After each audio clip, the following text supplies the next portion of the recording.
about $48,000. Okay? That's been slowly decreasing over the last 4 years. So it's decreased by about $5,000 over the last 4 years, it appears.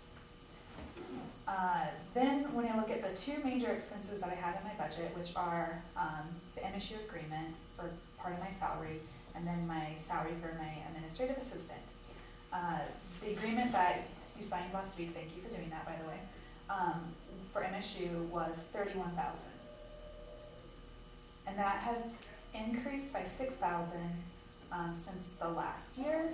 And I don't know why it's increased by so much. I double checked that number a couple times with Debbie Kelly. So I don't know if there really was that big of an increase in the clerk and recorder salary, or if maybe the number wasn't correctly being reported before. But that's a $6,000 increase. Is your salary based on the clerk and recorder salary? No, the agreement with MSU is based off of the clerk and recorder salary. Okay, there was an increase. Okay. Yeah, there Okay. was a lawsuit settlement, and so Okay. there was a substantial increase, so that would explain That would that. explain that. Yep. So that in turn also increased contribution to MSU. And this I have, by the way, the final signed with the director of extensions. That came in the mail just right before I came here. Oh, perfect. So that's for your file. So there's that. Okay, so that's $31,000.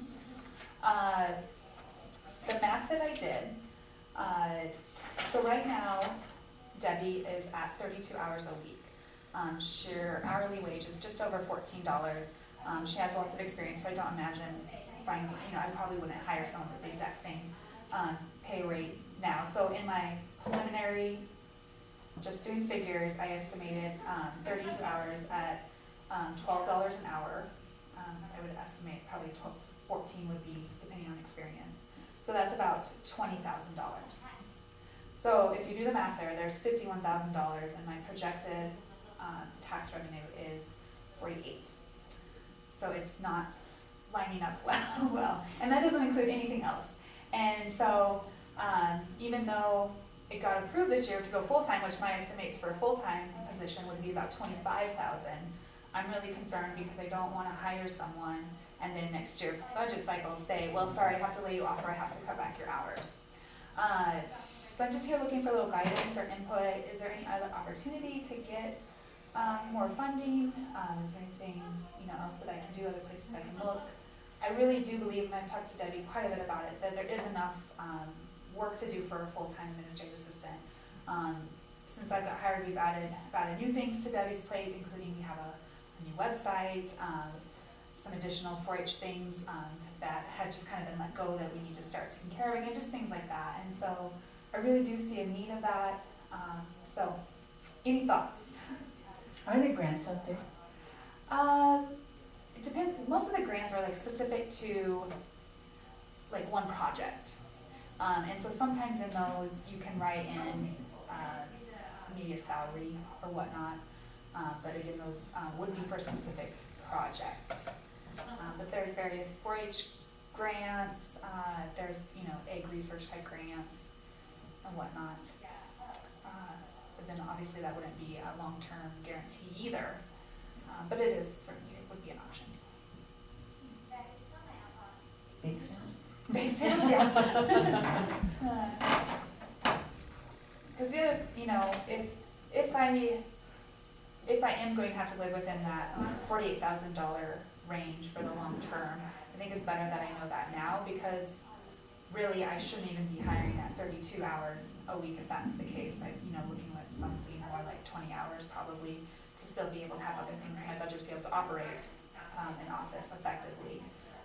So having to cut back on hours would definitely be a challenge. But you do what you have to do when you have to do it. So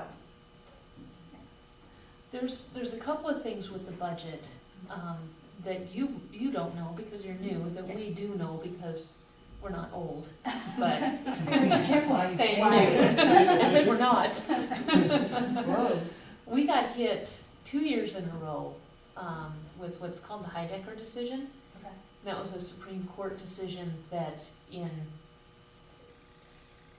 what it said was a subdivision that was never marketed, that was never done, never finished, that it would still be taxed at ag rates. Well, Department of Revenue took this decision and said, okay, so any subdivided piece of land that hasn't been sold, we're gonna go ahead and keep them at ag rates. And a lot of those, they actually took them from irrigated tax rates to non-qual, which is the lowest tax rate. We got hit hard by that, and so we had our valuation decrease 2 years because of that. Corey has said, and I'm not sure where he's at on this, that he wants to challenge that use of the Heidecker decision in Broadwater County, which I think is absolutely brilliant and the right move. So that's one of the reasons that you see a decrease. Yeah. So those are things that are short-term, Mhm. they're not long-term, but they did hit the last couple of years hard. Sure. And then there was another issue, and I forget what that was, but we had a decrease in valuation for one of those years. But anyway, that was also something specific. Mhm. So one of the things that we need to do, our job, is economic development of the county. How can we attract business, because businesses pay far more in taxes than homeowners, and it takes the burden off of homeowners, property owners, ag producers, to have, I don't know, small manufacturing. Land Tamer's a great example. So how do we attract those kinds of businesses to the community as well as people? Because the more people you spread it out with, the fewer dollars each individual's paying. So as the economy builds back up, that does give us a bright light at the end of the tunnel to be looking at. I think your concerns are definitely warranted. I'd like to look at your budget a bit more, to have more intelligence behind what I'm saying. Yeah, definitely. But the fact that Debbie has been afforded for so many years says to me, this is something you can afford in your budget. And one of the things that we have done consistently the last 6 to 8 years is try very hard to keep our personnel. When there is a need for cut, people tighten their belts, buy, travel gets cut. Some operational expenses get cut. Capital is focused on rather than one-time rather than ongoing expenditures aside from personnel. So there's things we can do. So I guess what my thought would be is at least status quo. I feel very confident we can continue. Okay. And if we do our job and get the economic side of things continually growing in the right direction, then I think full-time is something we can do as well. Okay. So, Okay. I think long that's. answer to a short question. But for the short term, I would plan on the 32 I agree with that. rather than 40. Right. Yeah. Yeah. I mean, 40, yes, we would love to be able to, but Yeah, and I would agree, because I would rather hire at 32 and then, say, we're able to, Mhm. promote to 40 hours.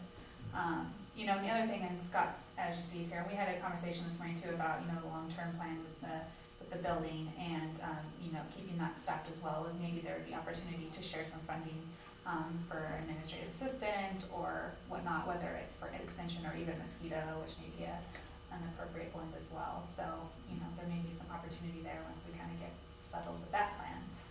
Yeah, absolutely. yeah. And there'll be some savings when that building gets Mhm. done and your departments are able to go over there. You will see some savings in your operational budgets. Yeah, definitely. So- And I do think, looking, I didn't talk about the other areas in my budget, but I definitely do think there's other areas that can be cut back on. It was so hard this year, as a week or two on the job and trying to figure out what I'm gonna need for the year. So I had no clue, and it was just based off of past usage.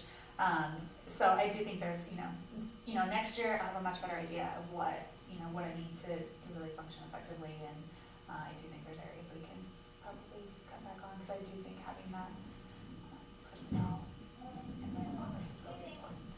We Yeah. do a lot together, so. And one thing you and I talked about, and you guys brought it up in a meeting as well, but you're being new. If you missed something, we will help you out.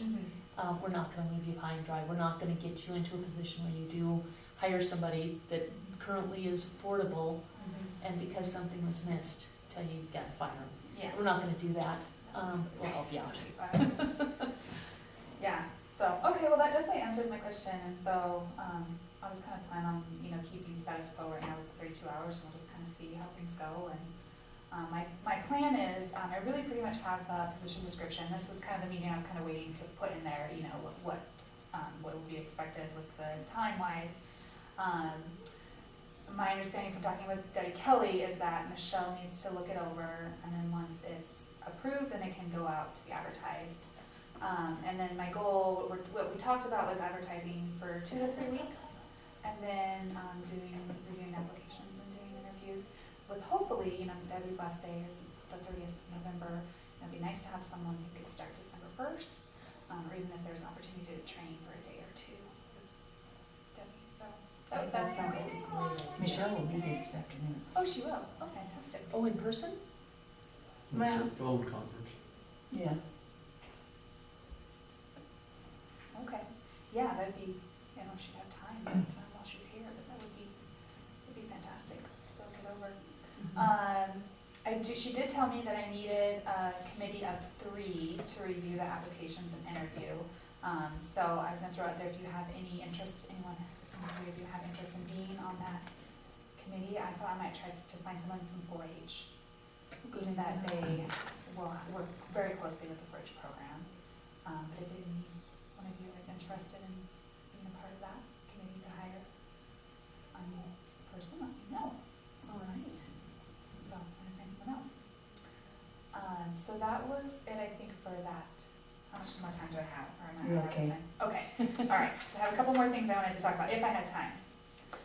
Next thing on my list, is there any county policy or procedure and how to get rid of equipment? And the reason I'm asking is there's an old mosquito truck that's parked out there at the complex that hasn't moved, I've been told, for at least 2 to 3 years. And I had an offer to buy it the other day. So is there procedure? Do I need to, how do I do that? Can I get rid of it? I mean, it hasn't moved in years. And I know there's a CIP fund for the mosquito, and I thought it just could go in there and be used for mosquitoes, so procedure? How do you- Yeah, housing, search and rescue just gonna get rid of some snowmobile in it. Check with Corey. Okay, That's a bit on that, beyond that, I believe it's a snowmobile. okay, We also have to give approval, not for the selling price, but for you to get rid of it. okay, So we just have to make sure that that's in the minutes. okay, So that's even something Okay. we can do today, and I'd be happy to move that we approve your following through with selling the old mosquito truck. Yeah, fine with me. Moved and seconded. That give Allison the go-ahead to sell the mosquito truck with the money go into the mosquito fund. All in favor, say aye. Aye. Opposed? Motion carried. You had a comment, question? Yeah, real quick, I do know that pickup was started and ran last year. oh, it was, okay, Last winter, we did put a battery in it and made sure that it would still fire Okay. and run. good to know. It may take a little tiny bit of work to get running, but Yeah. it does run, so. Well, the person I talked to didn't seem to understand that there was plenty of work, there was work that needed to be done to it. But, it's obviously not being used, it's just sitting out there, someone might as well use it. I think the biggest thing on that one is it needs a battery and then probably some kind of card cleaner or, stable ran through it and it, if I remember right, that pickup ran pretty decent last winter when we started it. Okay. So, One thing you should do is have a conversation with the mosquito board. Okay. Keep them in the loop as much as possible. It's the 3 of us, and then Elsie Stroh and Mm-hmm. Chuck Alan. Allen. Mm-hmm. So we can call a meeting if you like, and then whatever works for you on time. I was thinking about that, it may not be, it's been a few months, right, since the Mhm. last one, it may not be a good idea, or a good idea anyway, just to recap this summer, Yeah, so that may not be a bad idea, okay, just to do that, and we could talk about that too. exactly, Yeah. yeah. Okay. One of the things in the past that had one member upset and they ended up leaving was they felt like decisions were made without including them. Sure. Well, people get on boards because they want to help, they want to make a difference. Mm-hmm. Yeah. Absolutely. Cool, okay. So I'll check with Corey and we'll go from there. Let's see, oh, I saw on the meeting agenda today, and then maybe we need to talk to Doug, but there was a mosquito item on the agenda today. I didn't know if there was something that I needed to be at 2:30, resolution for the mosquito district. Do you know anything, do I need to be at that? I think that's housekeeping. Do you know anything, Ann? Not really, but Department of Revenue, I don't know what they're doing, all of a sudden they think they need something in writing for something that's been going on for years and years and years, so. But I honestly don't know what's behind it, since I took off last week. I'd say go ahead. That's been going around. Yeah. Okay. Alright. Alright, I'm still okay on time? Okay. Alright, I just wanted to give a really quick, just a general update about programs and what I've been working on and everything. You know, kind of got through the summer. I've started thinking a little bit more about winter programs and what I want to do, you know, going forward. So, have a few things in the works that I've been working on with some other agents, and then doing some right here in Townsend too. So we're doing a group of agents from Madison, Jefferson County, Gallatin County here. We're doing a crop school in February, and that's been something that's happened every year. I mean, that happens out at the Headwaters Livestock. We offer a variety of different classes, and we work with like Townsend Seeds, Egg Depot, Circle S Seeds to offer that. And then also in December, we're doing an initial pesticide applicator training. Same place. A lot of guys we have with expired licenses or just want a license. So we're upping that on December 16th. I hope to have information out maybe yet this week with that information. Also starting in December, I'm working on finalizing doing calling it Rancher Roundtables, where you're gonna invite a guest speaker in, you know, a couple times a month. Ranchers can come, I'll just have some little like refreshments and listen to the speaker, hopefully have a lot of dialogue too, just within the county ranchers, you know, what are you doing, what's working for you, that sort of thing. So I'm working on that. 4-H World, we have our Achievement Day coming up on November 1st, which is always fun. And we are in the process of organizing a 4-H indoor committee. We have a really awesome livestock committee in 4-H that organizes opportunities with the livestock projects, but we kind of have an area of need where we have a lot of indoor type projects like robotics, shooting sports, cooking, you know, those sorts of things. So we're working on organizing a committee that would provide educational opportunities in a variety of other indoor type project areas. So the idea is they'll work with people in the community to organize classes, educational opportunities, field trips, those sorts of things that the 4-H kids or really anyone can participate in for youth development. So with that going on. And I'm going to be gone quite a bit in November with trainings, just kind of give you a heads up. And then, but starting in December, I'll be around quite a bit more because we have programs happening, so that's exciting. Oh, and then also working, I was invited to be a member of the Old Baldy Education Committee, and they have their first meeting next week. And so I kind of have a list of ideas for that too. So hoping to do some other programs. I was thinking maybe some things like estate planning, maybe some gardening classes, those sorts of things. It might fit well with what they're looking for. But we're going to talk about it next week at their committee meeting. So I think we'll have some other programs this winter too that, you know, working with the Old Baldy Ed. So, yeah, and if you guys have any ideas for me or things that you hear, let me know. Absolutely. I've heard nothing but good things. Okay. Yeah, I think you're doing an amazing job for how few months you've been on the job. You sure have done quite a bit. Thanks. It's kind of been a whirlwind. I haven't really felt like I've had time to even stop and process it all. But it's been fun. So we had a pesticide container recycling day that Scott skipped out on last week. We had a few producers show up for that, and we recycled almost a full big bag of containers. Nice. So that was a good deal. Bruce Sea Farms came out with a whole truckload, literally, of containers to recycle. That's Which is cool. good, yeah. We can get other guys to do that too, I think that would we put an ad in the newspaper, and we sent out some emails, to get the word out, but maybe next time more guys will take advantage of that. I don't know if you knew this, but the recycling program for the county was started in partnership with the extension office. Oh, nice, Yeah, very cool, yeah, yeah, so that's very cool to hear about the producers, yeah. yeah. Yep, and all that, the plastic is recycled, and so I guess it gets sent to Texas and reused for things like, he said it gets used for like plastic speed bumps. What else did he say? Just a variety of different, anything that's not related to the food industry, they can use to recycle those containers for, so, kinda cool, Absolutely. so, cool. I've probably taken enough of your time, do you have any questions? Scott? I would like to jump in if I could. I had a few questions that I didn't get a chance to voice, but we were kind of working on. If we share an administrative aid, where I already have one, will she have to advertise for her position? Or can she offer that to my assistant to give her the chance? And then what would come up, how would we handle it if she decided she did not want to work, take that position on?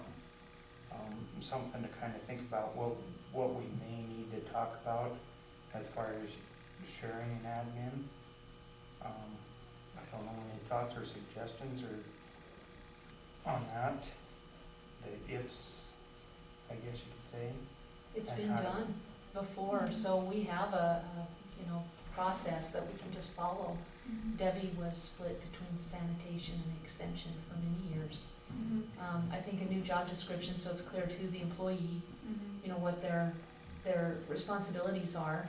And then, of course, communication between you two, but the way it worked before was certain days and certain hours were dedicated to one, certain days and certain hours were dedicated to the other, and Debbie was very professional about building a wall between the two. It can be done, it worked out well, and then, those costs for that employee is just shared between two different departments. So, yeah, and then it gives you a chance to grow each of your departments and, a potential full-time employee each in the future, or whatever it is that your departments grow into. Yeah. So there may not really no risk of doing that other than No, you still have to follow the process because at least half of it would be new, so you could advertise in-house for 5 days if you wanted to do that. You can still go out-house, and that person could apply as well. Yeah, and then work out the details. Yeah. Yeah, and I did talk with Michelle a little bit about that, in-house versus out-of-house deal. So, and I have had at least one person within the county who has expressed interest, also had interest from out of county. And so I guess my personal thoughts were, at that, this is before I visited Scott, but just open it up to anyone. And if the person within the county did still want to apply, they're definitely welcome to encourage to. I think she would do a nice job. So I guess that was my initial thoughts, to see who else was out there that was interested. So, but yeah, maybe, yeah. I don't know, yeah, that kind of brings up some HR issues for me because, I fully, understand that she needs to hire somebody that fills her needs. At the same time, I would really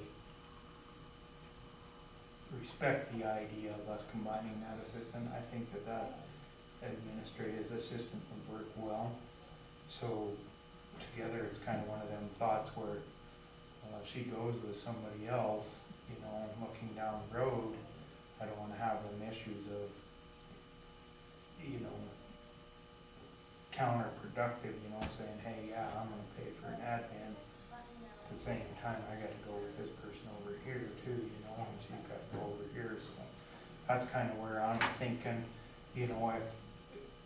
would we need, like as far as the weed district and extension, would we be better off to get on the agenda when we kind of decide, if we decide to go that route and say that, okay, we wanna combine these, or? No, because we already have it, the position in your department, and we have it in, we'll have it in the minutes, that we'll be looking to fill the vacated position in your department. That's all that's required for the personnel policy handbook, so if you guys work it out, and it follows the handbook, you're good to go. So either direction, either of you wanna go, you've got a clear road. Cool. Good. All right. Thank you. Yeah, you bet. Thank you. Have a good week, All guys. right, thanks. You too. Yeah, thanks, keep up the good work. And I didn't Right, you have- interrupt on your time, I just Oh. wanted That's fine. to question a few things. No one's so. waiting on the wings to go after, so it's all right that we ran late. No COSs today. Yeah. Thank you. Thanks, you. guys. Let's recess till 1:30.